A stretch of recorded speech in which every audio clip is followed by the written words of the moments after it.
defend her still today. 'Cause there ain't no doubt I love this land. God bless the USA.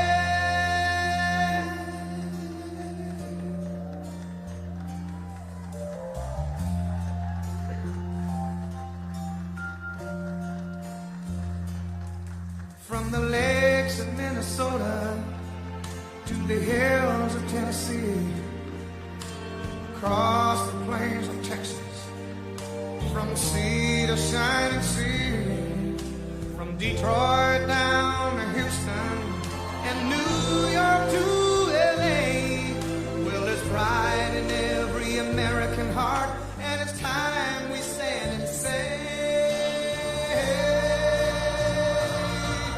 that I'm proud to be an American, where at least I know I'm free, and I won't forget the men who died, who gave that right to me, and I gladly stand up next to you and defend her still today. 'Cause there ain't no doubt I love this land. God bless the USA.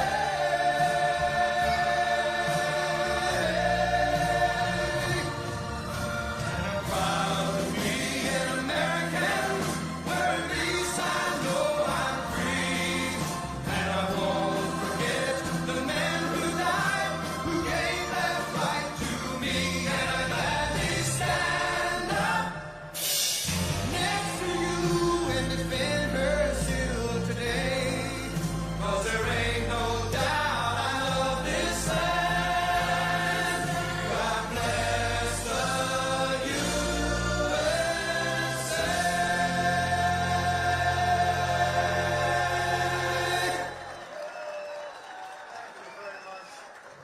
Thank you very much. What a place I've been here before. When we spoke with you before, who knew it was going to turn out this well, though, really? I told you we're going to do a lot of things. Nobody thought it was going to turn out like this. This has been crazy. But it's a true honor to be back at the Detroit Economic Club with the businessmen and women who are really the economic engine of America. That's what you are. You've become more of that since I've been in, a lot more. Factories and plants were going to close, and now they're going 24 hours. I just had Bill Ford, he's running his plant, 150 plant, 24 hours a day, round the clock. It wasn't running that way 2 years ago, I can tell you. But it's the complex that Ford Motor Company so cherishes. It was a pleasure to see that the crown jewel of Detroit auto industry is what they call it, is still going after 100 years. Can you imagine over 100 years? I especially want to thank the president of the Detroit Economic Club, Steve Gregorian. Where's Steve? Steve? Where's Steve? Hi, Steve. Nice looking man. Nice looking guy. And board chair Sandy Pierce. Thank you very much, Sandy. Thank you very much. And we have some very special people here. We have a man who's doing a fantastic job. I get angry at him every once in a while, but very, very seldom, because he just, he's got what it takes. Treasury Secretary Scott Bessent. Scott? Hi, Scott. Hi, Scott. What a good guy. He's got a good pulse, doesn't he? Good pulse of what's going on. Thank you, Scott. He's been great. Michigan House Speaker Matt Hall. Hi, Matt. We did good in Michigan, Matt. We won the whole thing in Michigan, didn't we, huh? 3 times we won. You know that, right? They didn't give us credit the second time, but we won the second time. But we made the last one, Matt, too big to rig. Right? That's what you got. That's the only way you win races in many cases. I got to tell you, it's too bad. I think they should get voter ID. Wouldn't it be nice? The Democrats are totally against voter ID. Who's against voter ID? How can you even campaign? We are against voter ID. How do you not get voter ID? You know what it means, Matt, right? When you're against voter ID, you want to cheat. That's all. There's only one reason you want to cheat, and they do cheat. They're terrible. Michigan Senate Republican leader Eric Nesbitt. Thank you, Eric. Thank you. Look good, Eric. State Senator Jim Runstad. Jim, thank you. Thank you. Thank you, Jim. Former Congressman Mike Rogers, who's running for the Senate, and he'll be a great senator. And he's going to be a great senator. He was a great congressman, and then he left. He went on to very big things. He did well, no matter where he was. And I think they took that away from you last time. I'll be honest with you, Mike. I really do. I don't like to get things going. I don't like to be controversial at all. But they rigged the election on you. Mine was too big to rig. You won. I'm telling you, you won. But you're going to do great this time. He's a great guy, actually. He's going to be an amazing senator. Thank you. Thank you for being here, too. Special envoy to Iraq, Mark Savaya. Mark. Hi, Mark. Thank you. Great job you've done. This guy, he negotiates better than anybody around. Thank you. You need it. With Iraq, you need it. You need to be a good negotiator, Mark. I also want to thank Michigan's great congressional delegation. They're amazing. That's been back in Washington due to a very important vote that's coming up. They had a choice. Sir, we want to be with you, but if we're not with you, we're going to lose. But we'll still be with you. I said, no, I'd rather have you win. Don't worry about it. So we're going to win the vote. Representatives Lisa McClain, Jack Bergman, John Molinar, Bill Heisinger, Tim Walberg, John James, and Tom Barrett. They're great people, every one of them. And as many of you remember, I came here at the height of the 2024 campaign to lay out my plan to bring jobs and factories and wealth racing back to the United States and coming back to the great state of Michigan. And just a few weeks later, the people of this state and the voters all across the country endorsed that vision in a landslide victory. We won everything. We won all 7 swing states. We won the Electoral College 312 to 226. We won the popular vote by millions and millions of... Oh, it's so nice to win the popular vote. I won the popular vote all 3 times, too, but we're not going to get into that. But the first time they said I didn't win the popular vote, but I won the Electoral College. So they always said, while he didn't win, this is the way I got introduced every time. While he didn't win the popular vote, he won the Electoral College, you know. So this is the way I was introduced for 4 years. And guess what? We said, I'm going back, we're going to win the... And we won the popular vote by a lot. By a lot. So they can't say that crap anymore. And the thing that was most impressive, we won 86% of all counties in America, 2,700 to 525. Think of that, 2,700 to 525. And that's why when you look at the maps on Republican, Democrat, with red being Republican, as most of you know by now, I think. Every once in a while you see one where they have it reversed. I said, why would you do that? Well, we think it looks better. I said, look, red is Republican. Let's not try and change the voters' minds on things. Just do it that way. And the map was virtually all red. That was about the counties. That was the 2,700 to 550, I think is the exact number. Most importantly, we won a historic mandate to make America great again. And this is what we're doing. We're making America great again like never before. And now, after less than 12 months in office, this is the easiest speech to make. I have great people, and all I'm doing is spewing off what the hell we've done. Even Venezuela wasn't too bad, was it, huh?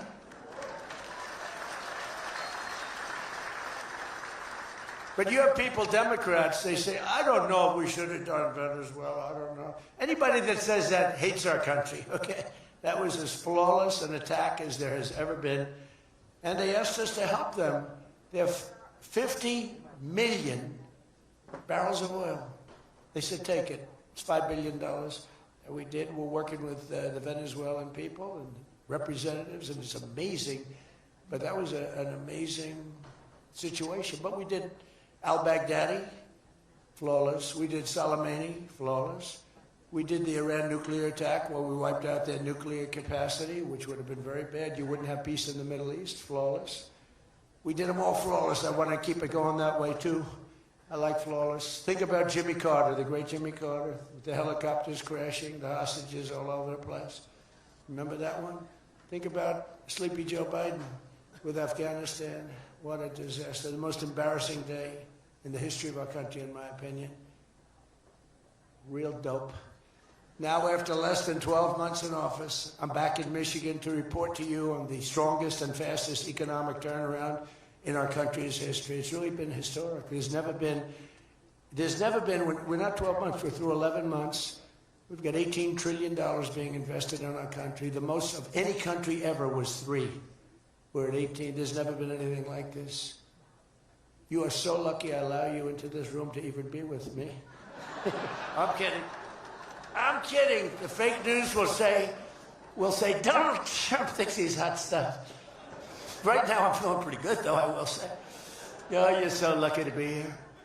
Under our administration, growth is exploding, productivity is soaring, investment is booming, incomes are rising, inflation is defeated, America is respected again like never before, and other than that, we're not doing that well. Now think of all those things I just said. Every single, inflation down, growth at an all-time high, stock market every day, 48 days in a row, 48 days during the course of 11 months, we hit a new high on the stock market, all of them. 1 year ago, we were a dead country. Now we are the hottest country anywhere in the world. That was said to me by many leaders. By almost every metric, we have quickly gone from the worst numbers on record to the best and strongest numbers, the most dynamic numbers, and an economy that is far ahead of even my optimistic. I had a very optimistic schedule, I thought. I didn't think it was, but people said it was very optimistic. Turns out to be very pessimistic compared to what we've done. But we'll go down as the greatest in history, greatest first year in history nobody's ever had, just based on the numbers. Based only on the numbers, not based on me, based only on the numbers, because, you know, you get these guys like the governor of California likes to say how well he's doing. California's doing horrendously, but he says that well. We base it on numbers. There's never been numbers like this. Through 4 long years before I took office, crooked Joe Biden and his allies in Congress inflicted the economic nightmare known as stagflation. How many times have you heard the word? We hit it with Joe. We hit everything. What a disaster. Meaning low growth and high inflation. How does that work? Not good. So you have lousy growth and high inflation. In fact, it's the lowest growth ever and the worst inflation in the history of our country. That is really tantamount to not having a good 4 years, right? In other words, Sleepy Joe and the people that ran the auto pen were a complete and total disaster for our nation. They were a disaster for our nation. Had they won the election less than 1 year ago, we would have been, as I've often said, Venezuela on steroids. Now I'm Venezuela's biggest fan. We're working with them, but they came down from a very high number to a disaster, you know, a disaster. And we would have been Venezuela on steroids, and we're bringing Venezuela back, and we're going to be great for Venezuela, great for our country. We're taking in, as I said, millions and millions of barrels of oil, and now they're coming in initially on a daily basis, 50 million, and values of over $5 billion. That's in 1 day. Just think of it, the biggest ships in the world can take 1 million barrels. The biggest ships in the world take 1 million. We have 50 million barrels. We need 50 of the biggest ships in the world just to get it out. We're bringing it in to be refined. It's an incredible feeling. It's great. Winning is a good thing.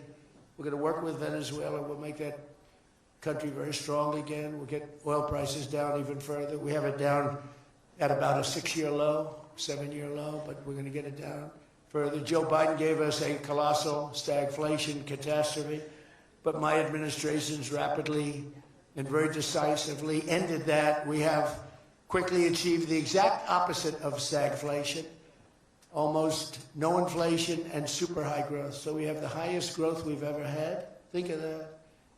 The highest growth we've ever had, and we've only been there 11 months. Think of what we can do for the rest of it. But do we have wood around here? I want to knock on a little wood. They have one little, everything's plastic nowadays. It's very tough. Now we have the greatest growth, and we have, you know, inflation way, way down. But we inherited terrible growth, and we inherited the worst inflation in the history of our country. The fake news would say 49 years. So when I say the history, they give me a lot of time, but I believe it's the history. But let's say 49 years. Would you say 49 years is okay, right? It's pretty bad. What do you think, Mr. Senator, Mr. Future Senator? I'd say 49. What sounds worse, 49 years or history? I think 49 years almost sounds worse. Maybe I'll just use it and I won't argue with these people. As of this morning, core inflation for the past 3 months has been just 1.6%. The numbers we just announced just before I came on stage. And GDP is smashing expectations with the fastest growth for this country in many years. The fourth quarter is projected at 5.4%, and that's despite the Democrat shutdown where we lost at least 1.5 points. You know, the Democrat shutdown, we would have had close to 7. Think of that, close to 7. They were projecting to, the fakers were projecting to.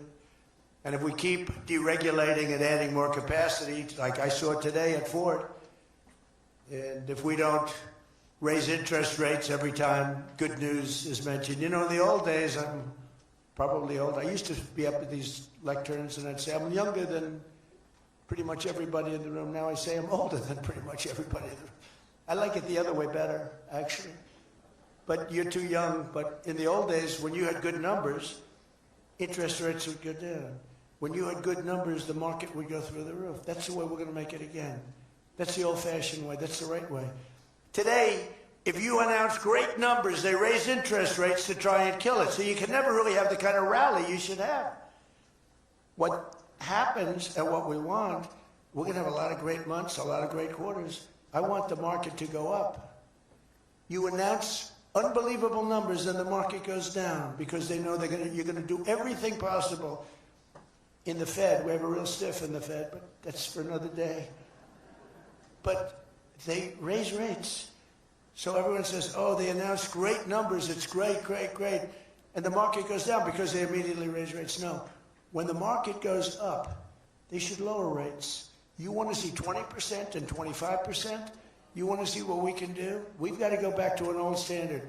When there's good news, the market should go up, not go down. Does that make sense to everybody? And that's the way it used to be for most of the time. That's the way you make a country great. But our growth potential is unlimited and could be much higher if we went back to sanity.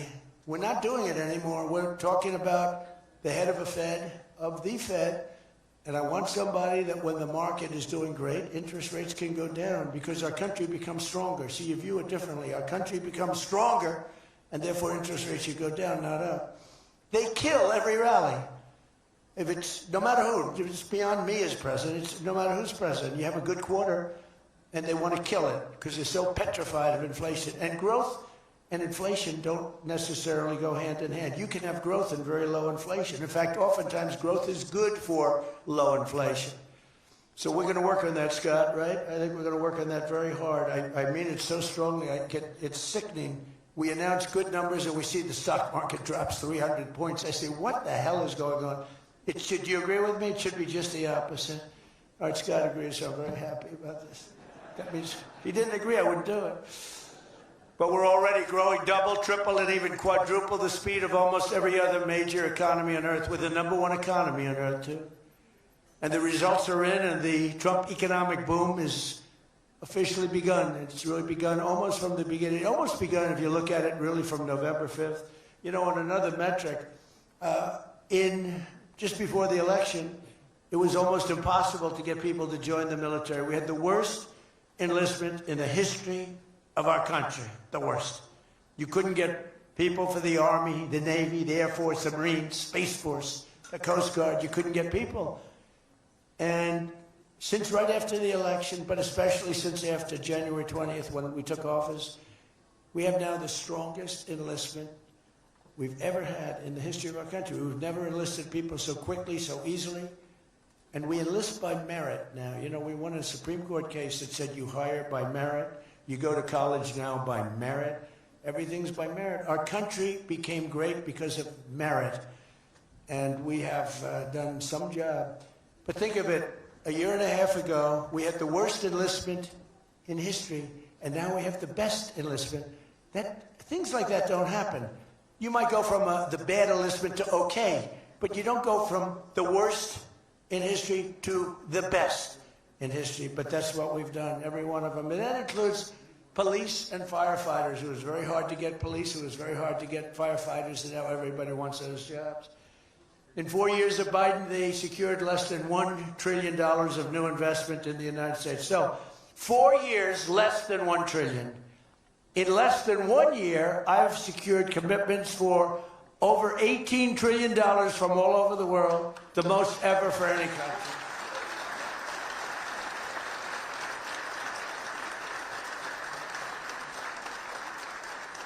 Think of that, though.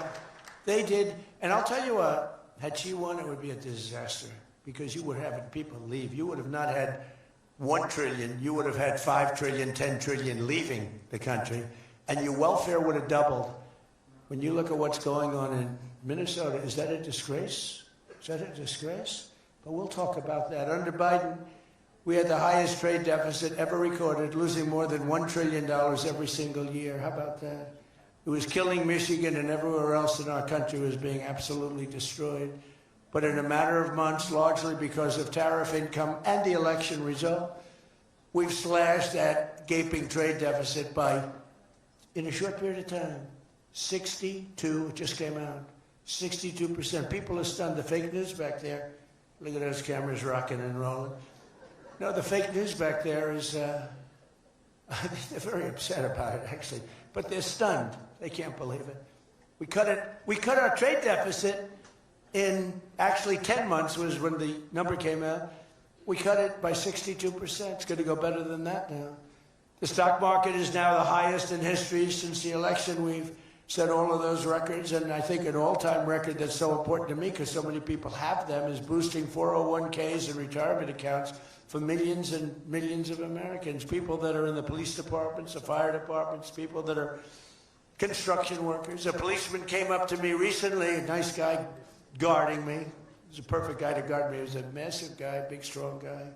He said, "Sir, you made me look so good in front of my wife. My wife thought I was a horrible investor because every time I invested, we lost money.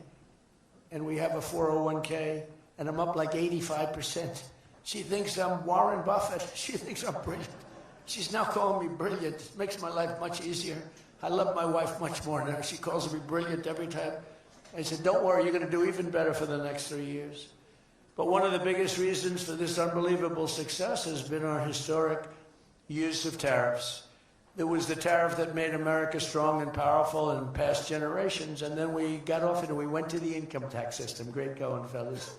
You know, we were the strongest in 1887, relatively speaking. That was around the McKinley time, Teddy Roosevelt and some others, but we were really strong. It was all tariffs. And I know what happened. Some of these countries got together and they say, "Hey, convince the United States that it's no good, the tariff system is unfair to us."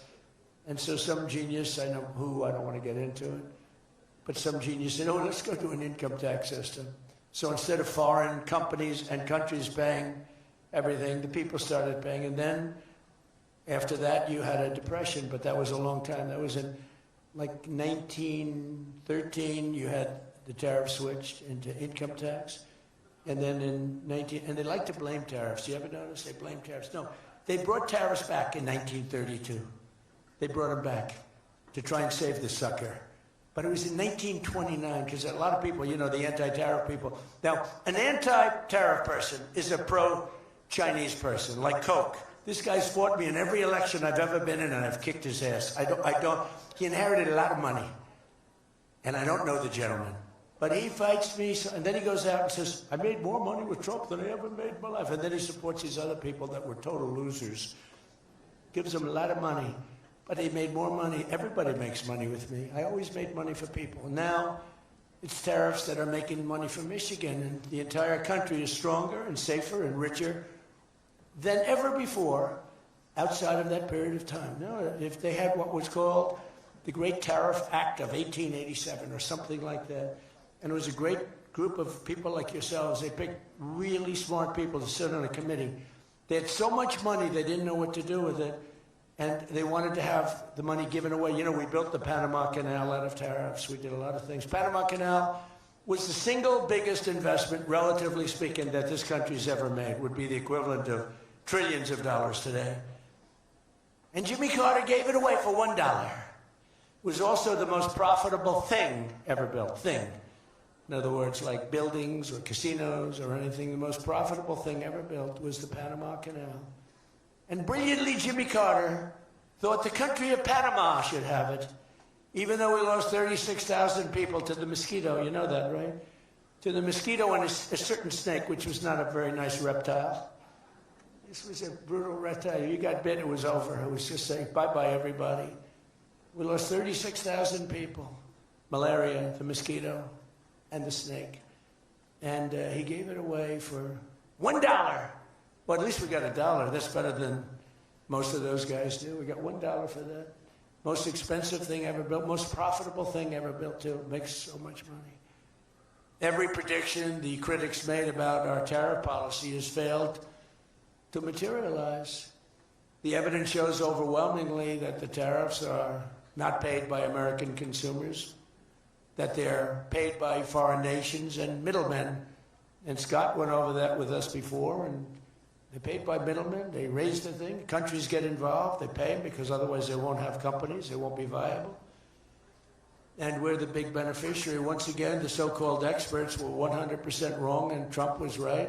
People of Michigan were 100% right. You elected the right guy. If you had the other person, everybody, we wouldn't even be having a meeting today, probably. There'd be no meeting. The economic club would be saying, like, man, we're doing bad. It's going to be awfully tough to get people to show up. This is going to be tough, the chairman. This is going to not be a good day for us. We don't want to have, let's cancel the meeting immediately. The Trump tariffs have delivered us trillions of dollars of new investment, unprecedented new partnerships on minerals, rare earths, defense, and artificial intelligence, and historic levels of foreign military sales. You know, you have the Supreme Court now going to rule on whether or not we can use tariffs. Can you believe this? A case brought about by people that are China-centric. Foreign-centric, but China-centric. I wouldn't want it if I was China either. You know, China's one of our biggest taxpayers right now. China, would you ever believe you'd hear that? And they've been great. My relationship with President Xi has been great. But we have a group that's foreign-centric, China-centric, suing, and we'll figure something out if we don't win, but we should win. I mean, we should win. So great for national security. I ended 8 wars. Think of that, 8 wars. And without trade and tariffs, you wouldn't have been able to end any of them. But they brought hundreds of billions of dollars pouring into the United States Treasury, helped curb inflation, and helped cut the federal budget deficit by a staggering 27%, and that's only for a short period of time. The number's much bigger than that when you add in the full year. And I've told people I got into a lot of trouble because of the fake news back there. I told people, I said, tariff is my favorite word. I said, my favorite word of every word is tariff. I've loved it for 40 years. I came here many years ago. Remember, they said I didn't come here. Then they found out I did. I got an award in Detroit, in Michigan, many years ago, and still have it. They said it never happened. It did happen. Turned out I didn't notice any apology. But all I did was talk about you're losing your car industry. This was long before I ran for politics. They said you're losing. I said, why are you allowing these foreign nations to take your car? You know, you lost 57% of your car industry. The good news is you're getting it back. But I said, why aren't you using tariffs? I've been very consistent, I will tell you that, for years and years. Even as a private businessman, for years I used it. Because I got, for whatever reason, a lot of publicity always. I don't know if that's good or bad, but it happens. And I talk about the importance. But I said, recently, I said, tariff is my favorite word in the whole dictionary. There's no word. And I took a lot of heat. They said, what about your wife, your children? What about religion and God? What about Jesus? So I said, all right, it's my 5th favorite word. And since then, I've been fine. They hit me hard, these people, the fake news. They were killing me over tariff. He likes tariff more than his wife, more than religion. He likes tariff more than anything. What a disgrace. So I now call it number 5, and I'm in good shape. That was a rough day. It's my favorite word, and I got killed. Every word, you know, when you go up here, you take a big chance, especially me, because I go off teleprompter about 80% of the time. But isn't it nice to have a president that can go off teleprompter? Don't you think? Remember the speeches Joe would make? First of all, they'd last a matter of seconds, you know. Thank you very much. You ever notice Joe would always cough before a speech? State of the Union, he gets, Ah, ah, ah, ah. Ladies and gentlemen. And then it would be like very short. Although the one time they had him spruced up pretty good, remember? He was high as a kite. He was floating, he was up there way up. That was a bad speech. But, hey, he got through it, you know, he got through it. If you call it getting through it. This country was so, can you imagine allowing 25 million people into our country, many of them criminals, many of them murderers? What he did to this country, what they did, because it was the people surrounding that beautiful, resolute desk. But just as I promised you that I've imposed a 25% tariff on all foreign automobiles, I'm standing up for the American auto worker like no president has ever stood up before. You know, those tariffs are keeping the foreign auto workers. Now, if they want to come in and build the plant and hire you and hire your friends and your neighbors, that's great. I love that. Let China come in, let Japan come in. They are. And they'll be building plants, but they're using our labor. U.S. auto factories are now seeing more than $70 billion of new investment. Think of that. They were leaving. They were all going. They were going in the opposite direction. Now they're pouring back. It's the greatest. Nobody's ever seen anything like it. And much of that money is coming right here to the car-making capital of the world, Detroit. You lost, I mean, so many places. Since I took office, Ford has announced it will invest $5 billion across its Michigan and Kentucky plants, creating 4,000 new jobs. GM is moving production of the Chevy Blazer and Equinox from Mexico right back here to America. Right? Is my favorite auto worker here by any chance? You know who I'm talking. What happens? Where's Brian? Brian, oh, I see. He made some cash. He's after Florida. Oh, he's been very disloyal to Detroit. We're going to have to... He is such a great guy, right? Man, that guy fought for me when it wasn't the popular thing to do. He fought for me from day one. Well, you tell him I said hello to him, all right? That guy, he got it. 4 years ago, he got it. Right at the beginning. He understood it better than anybody, better than the great economists. They had no clue. And Stellantis is investing $13 billion to expand its U.S.-based manufacturing plant by more than 50%. Stellantis doing a good job. Never before has an administration achieved such sweeping and dramatic turnarounds as has taken place just in this very short period of time. I mean, you're talking about 11 months. 11 months and you have a different business. 11 months and you're booming. I just spoke to an AI guy, and that's booming too. You know, we're leading China in AI by a lot. I'm letting them build their own electric plants because people are saying, you know, the amount of electricity they need is, they need twice as much as electricity currently in the United States for every other business, home, factory. They need double. So I said, we can't do that. And then I had the idea. When they build these $50 billion plants, I'm going to let them build, and they're already building big electric plants to take care of their plant. And any excess electricity, they'll sell it back to our country. It's an unbelievable, and therefore, we're going to build, I think if they really add it, you know, you hear how much, and I have great respect for China, but you hear they're building a lot of electricity, but we are too. But we're having it built privately. They're going to own their own electric. They're becoming their own electricity producer.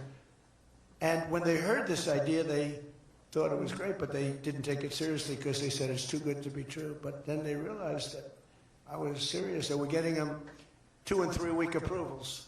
They don't have to wait for 20 years before they get rejected. You know, in the old days, they had to wait for 20 years, and then they get rejected at the end of 20 years. Guys would give up their whole career trying to get one approval, and then they get rejected.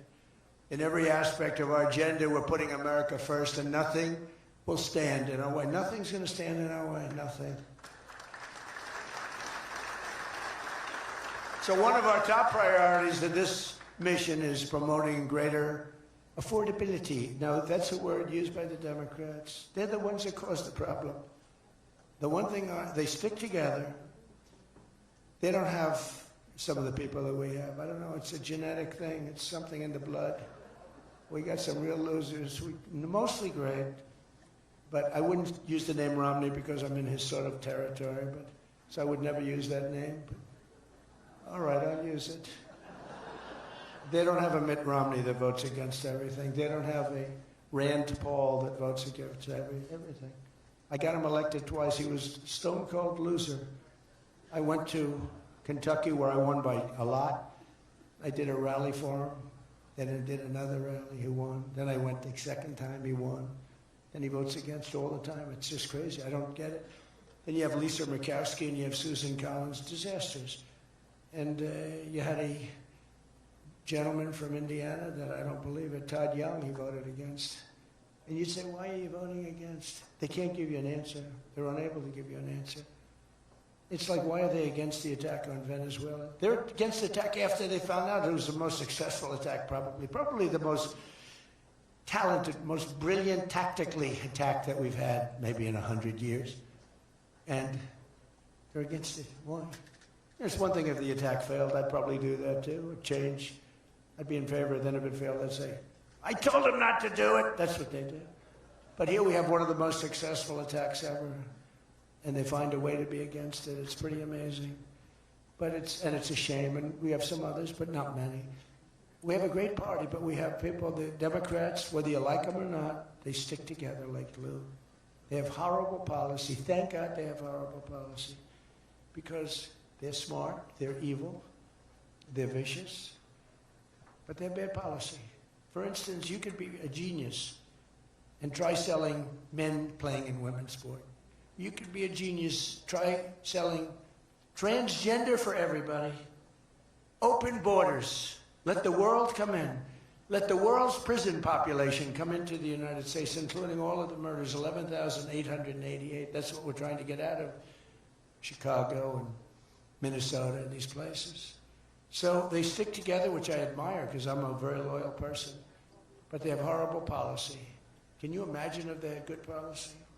They were on this morning talking to all the reasons that men should be playing in women's sports. They had a football guy there, flag football. This guy was like 6'6", he weighed 290 pounds with zero body fat. And they had a few young women. They were the size of his leg. He wouldn't have had to run. He could have just walked. They couldn't have done a thing about it. 10 of them would have to jump on him. That wouldn't have had any impact. I don't think he would have been like a fly. It's so ridiculous. It's so demeaning to women. It's so demeaning. Look at the weightlifting records. I mean, the record got beaten by 112 pounds, a record that stood for 18 years. 1 ounce they'd put on stood for 18 years. Guy comes along who was a poor lifter as a man. He was at the lower portion of the class. Comes along and broke the record by 112 pounds. Think of that. They fought for years to beat that record. How about the swimming records? I mean, you can go to sleep during the time the man comes in and the woman. You can go take a nap for a little while. How about the long-distance race that took place not so long ago? Long distance, these marathon deals. They had top men, top women. The man came in. The woman came in 5 hours and 14 minutes and 36 seconds behind the man. Think of it.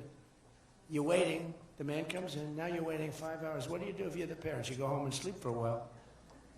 Who the hell wants that? It's so demeaning to women, and who are great athletes. It's so demeaning to them, and it's right now in the Supreme Court. I can't believe it would even go to the Supreme Court.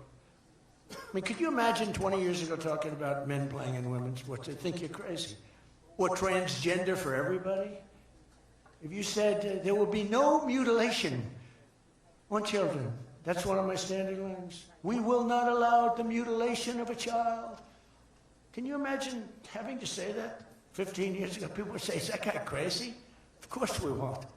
But we're living in a different time. It's a crazy time we're living in. After real wages plummeted by $3,000 under Sleepy Joe Biden, real wages are up by $1,300 in less than 1 year under President Trump.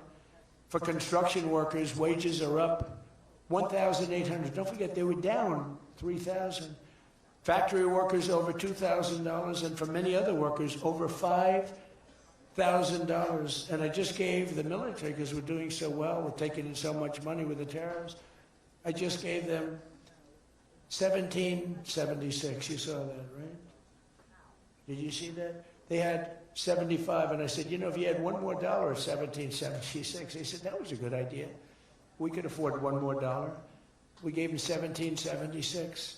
Meanwhile, grocery prices are starting to go rapidly down. Rent is down. Airfares are down. Hotel rates are down. Cell phone prices are down. And we're just getting started. But more importantly than going down, our growth is through the roof. It's way up. Among my first acts in office was to end the radical left war on oil and gas and stop the crusade to kill American energy, and frankly, to open up cars so that you don't have to have an electric car. I love electric cars. I think they're great. I like Elon a lot. I don't think he was too happy with my policy of opening it up, and I can understand that. But I've been saying it for 4 years. They wanted everybody to have an electric car in a very short period of time. There was no way to build the stations. There was no way to get it done. I want you to have gasoline-powered cars. I want you to have electric. I want you to have hybrids. I want you to have everything. Hydrogen, I don't know about. I'm hearing it's not testing so well. It's fine, except when there's an explosion, you're a goner. Now, have you heard that with hydrogen? One guy is trying to sell hydrogen, and I say, yeah, but, sir, that only happens 1 in 100. Oh, great. When it happens, they find the body like 300 yards down the road. So I said, I'll pass on hydrogen. Maybe there's something I don't know about, but is anybody in the hydrogen car business? Gasoline is now under $2.50 a gallon in 17 states and under $2 in many places. We have some states it's $1.95, $1.99, $1.97. As we speak, these are gas stations, and think of that. We have gas stations in the Detroit area where you can fill up for less than $2.30 a gallon, whereas 2 years ago it was $4.50, and in many places it was way over $5. Think of that, $2.30. You see it. That's like a massive tax cut, which we gave you under the great big beautiful bill, by the way. No tax on tips, no tax on Social Security, no tax on overtime. And with our extremely successful operation in Venezuela earlier this month, that number soon is going to go lower because we're going to have a lot more energy. We're going to have a lot more, as opposed to a country that's going to be totally shut down, no fuel, no gasoline, and it's, you know, they say it's got more than Saudi Arabia. Who knows? Got a lot. And by the way, to all Iranian patriots, keep protesting, take over your institutions if possible, and save the name of the killers and the abusers that are abusing you. You're being very badly abused. If the numbers are right now, I hear 5 different sets of numbers. I hear numbers, look, 1 death is too much. But I hear much lower numbers, and then I hear much higher numbers. But I say save their names because they'll pay a very big price. And I've canceled all meetings with the Iranian officials until the senseless killing of protesters stops. And all I say to them is help is on its way. You saw that I put tariffs on anybody doing business with Iran. Just went into effect today. And I say make Iran great again. You know, it was a great country until these monsters came in and took it over. And it's all very fragile. What would have happened to us? I'm telling you. If I didn't win this election, what would have happened to us? In the coming weeks, I will be laying out even more plans to help bring back affordability. And again, remember, that's a fake word by Democrats. Prices were too high. They caused the high price. They never want to talk about affordability. They always go, this is an election about affordability. I say, they caused it. But they're good at that stuff.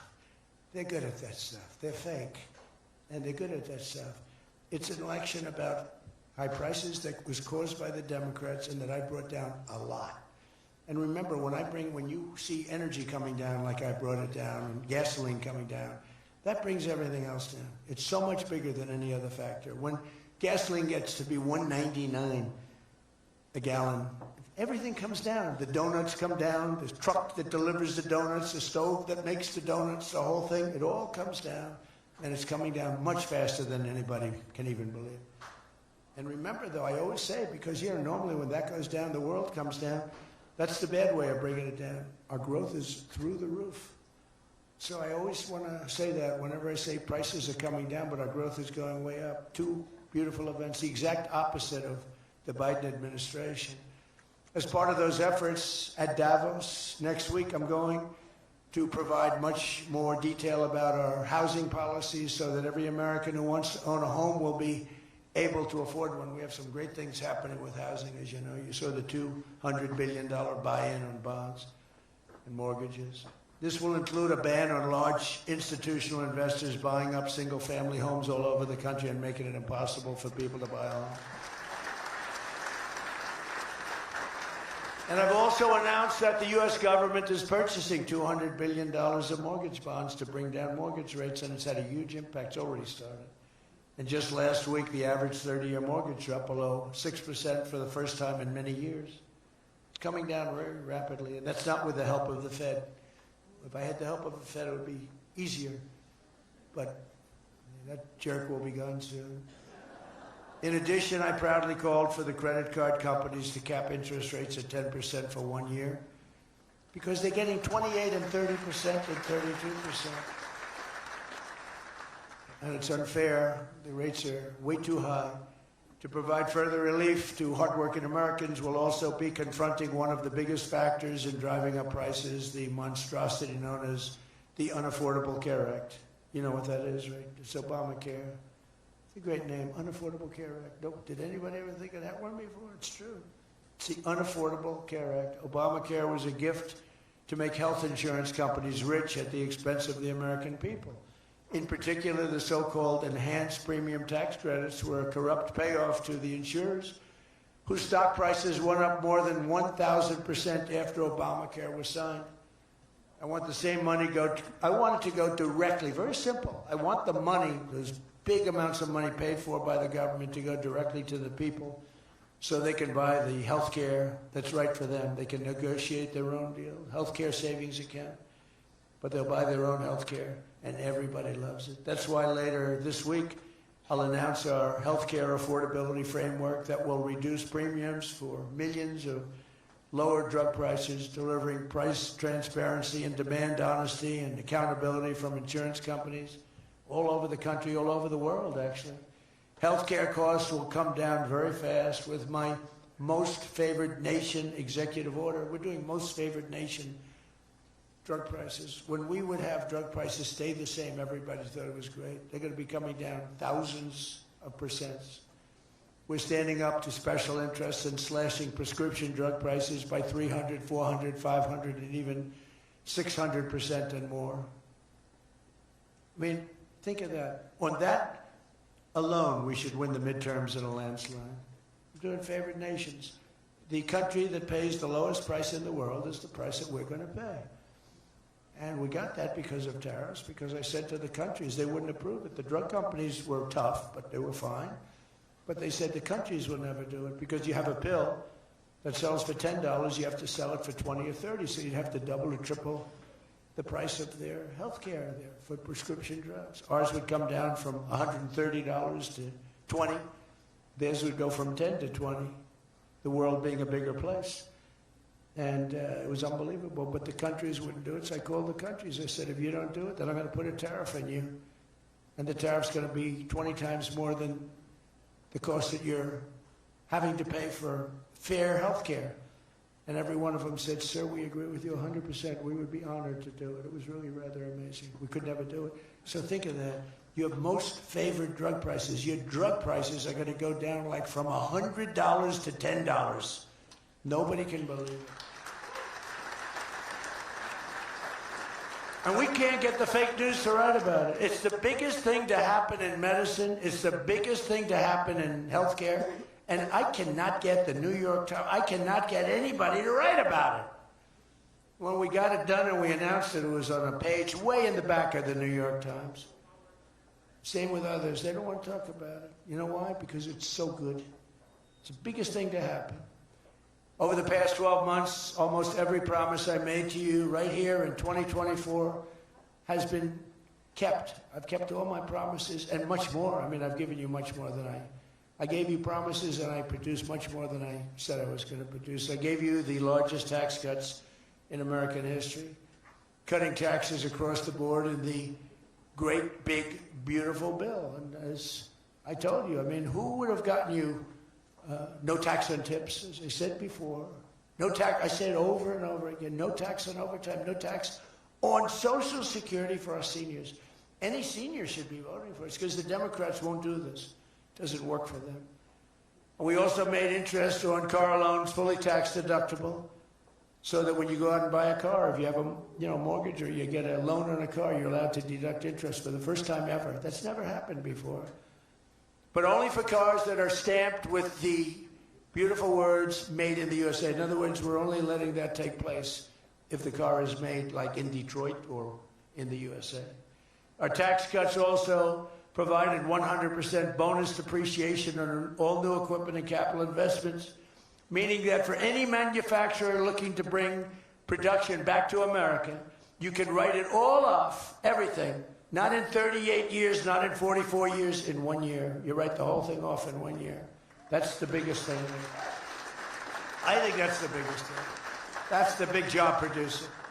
And I've cut an unprecedented number of burdensome regulations. We're number one in the history of our country in cutting regulations. I promised to cut 10 old regulations for every one new regulation. So if we put on a regulation, the only way I'll allow it to happen is if the secretary, like Scott Bessent, cuts 10 old regulations. But instead, last year we actually cut 129 regulations for every one that we put in. Think of that. So nobody's ever cut regulations like I have.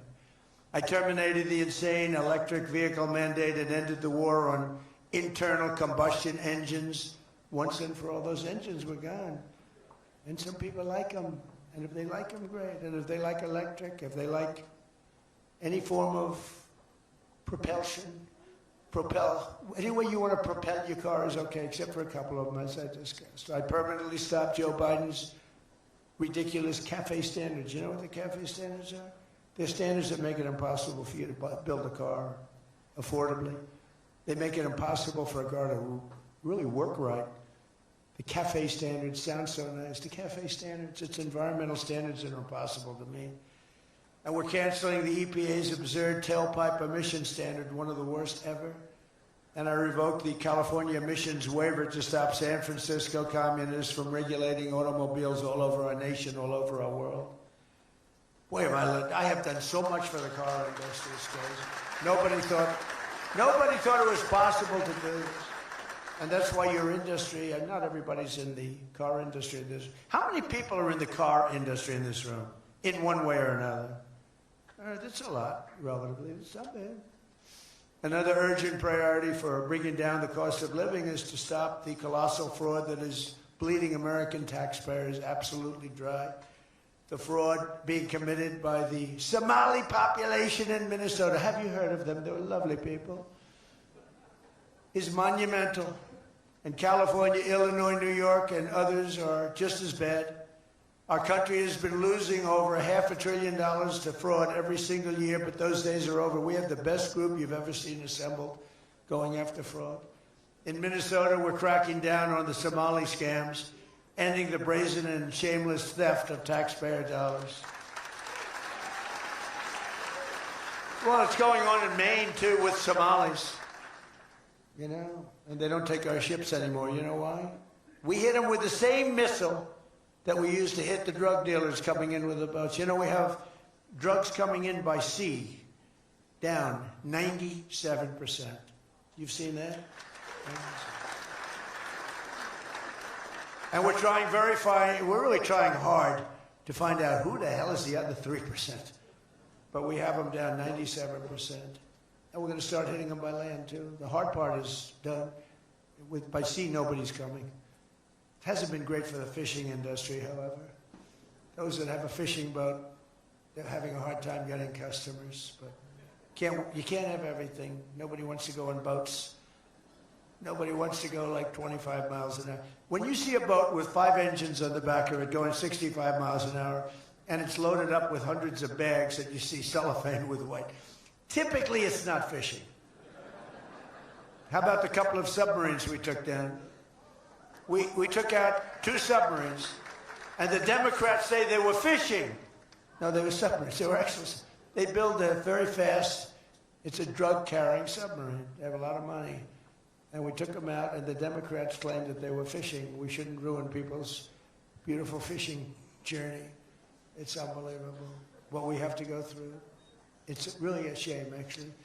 We've frozen all children's payments to those states that we're talking about, and we will now require proof of attendance in order to receive federal funding for child care or any of that. How about all these child care places in Minnesota where there is no children? They go there, they get paid millions and millions of dollars. The biggest operation in all of Minnesota had no children. And we pay millions of dollars. They're scammers, they're scammers. They always will be. And we're getting them out, and we're not going to pay them. We're not going to pay Minnesota. Right, Scott? We're not paying Minnesota any more money for that, any of that crap. It's a big scam. It's a giant scam run by an incompetent, crooked governor. He's an incompetent, crooked guy. And also, we're freezing any and all welfare payments going to illegal immigrants that will start effective immediately. So when illegals come into California, Gavin Newsom, they come into California, and they send us bills for people coming in. We're not paying it. So we're working on that very strongly. Just don't pay it. As Nancy Reagan would say, just say no. You remember Nancy Reagan? Just say no to drugs. It's a little more difficult than that, I guess, right? Just say no. Additionally, from this moment forward, if you're on public assistance, like almost all Somalis are, did you see where 94% of them are on public assistance? You can't wire money out of the country back to your bank account from where you came. But more importantly, we probably aren't even going to give them the money anymore, the money going to them, because of the tremendous abuse and probably illegality being perpetrated on our country. We're not going to give them the money. We're not giving them the money. It's massive numbers of people are scamming our country. You know, they came from a place with nothing, and they come here and they drive around in Mercedes-Benz. You know, the Mercedes-Benz dealers do well in that area of Minnesota. Can you believe it? They have nothing. They get welfare payments, and they have Mercedes-Benzes. It angers me so much, but we're going to straighten out our country. This was done under Biden and Obama, very much under Obama. It all started under Obama. And we just can't. We've got a great country. We're not going to screw it up. But this was one of the great scams ever. They have the same thing, Somali in Maine. Who would think? I never saw that happening. But in Maine, it's really crooked as hell, too. But it's not just Somali. It is them, but it's not just. There are many other places, many other people. The whole country, if we stop this fraud, this massive fraud, we're going to have a balanced budget. That's how much money you're talking. We'll have a balanced budget without all the growth I'm talking about. And then you add the growth, we got one hell of a country. We're giving 90-day notices to places like California, Scott. Right away, we're going to send out that notice.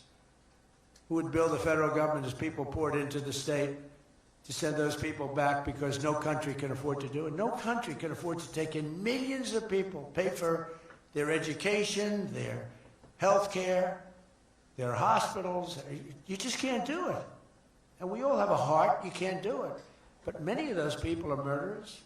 They're people released from jails, prisons, mental institutions, insane asylums.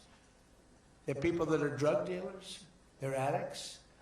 Additionally, starting February 1st, we're not making any payments to sanctuary cities or states having sanctuary cities, because they do everything possible to protect criminals at the expense of American citizens, and it breeds fraud and crime and all of the other problems that come. So we're not making any payment to anybody that supports sanctuary cities.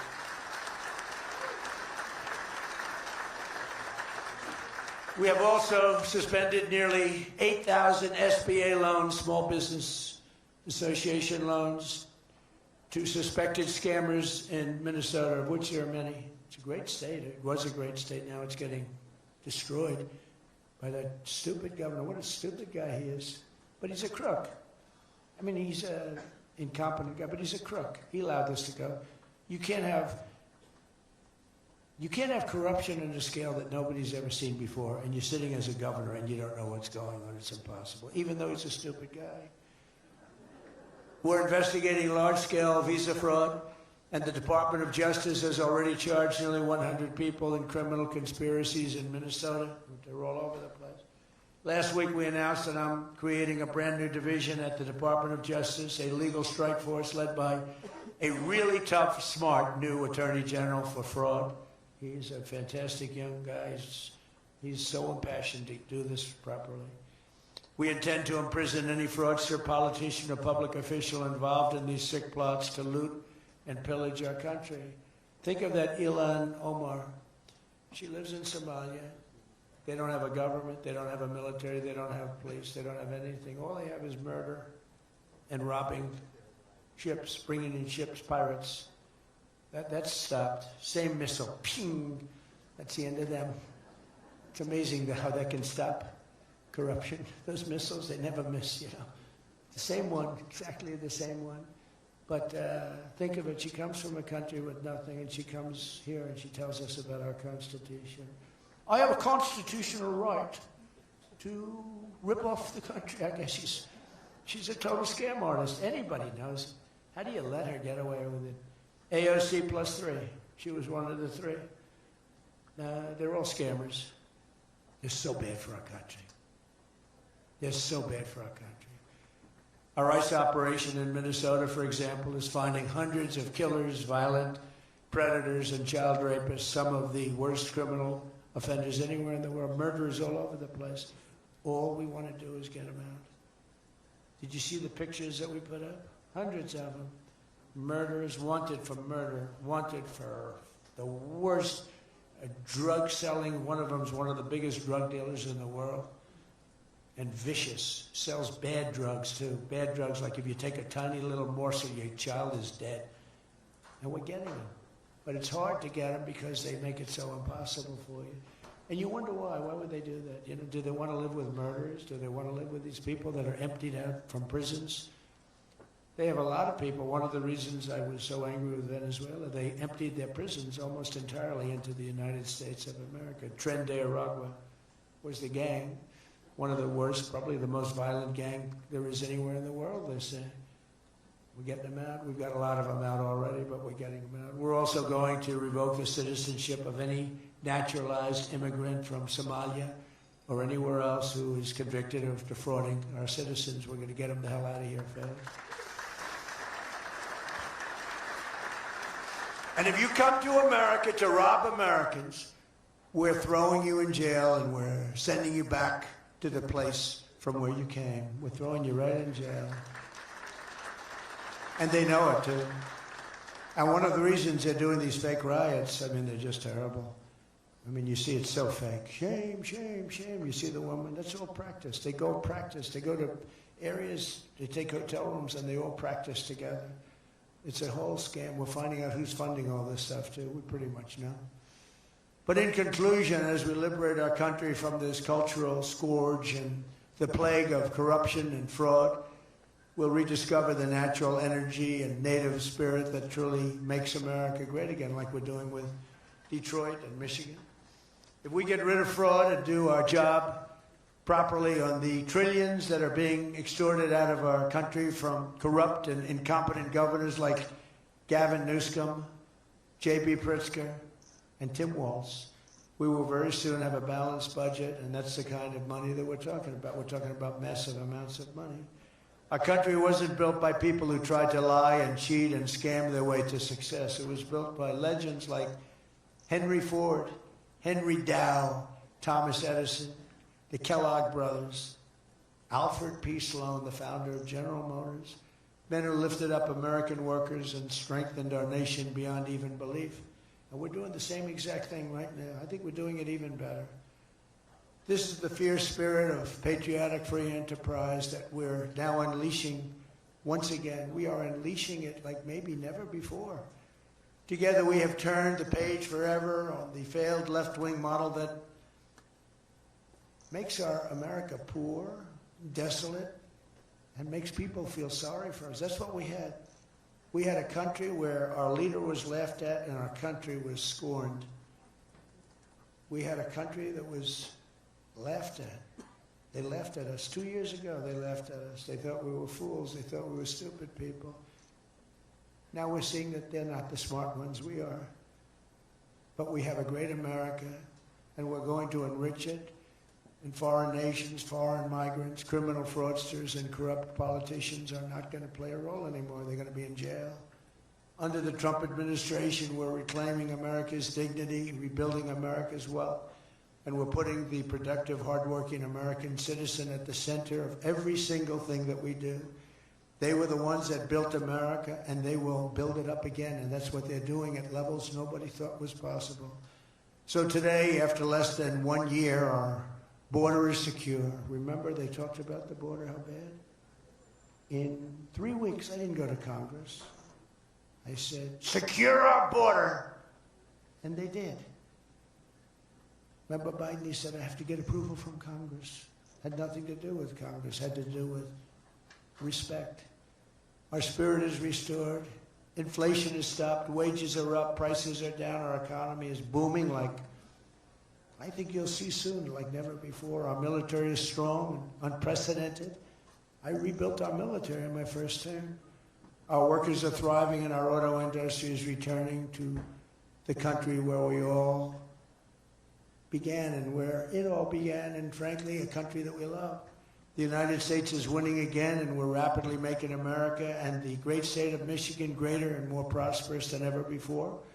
I want to again thank the Detroit Economic Club. You do a fantastic job, so respected. God bless you, and God bless America. Thank you very much, everybody.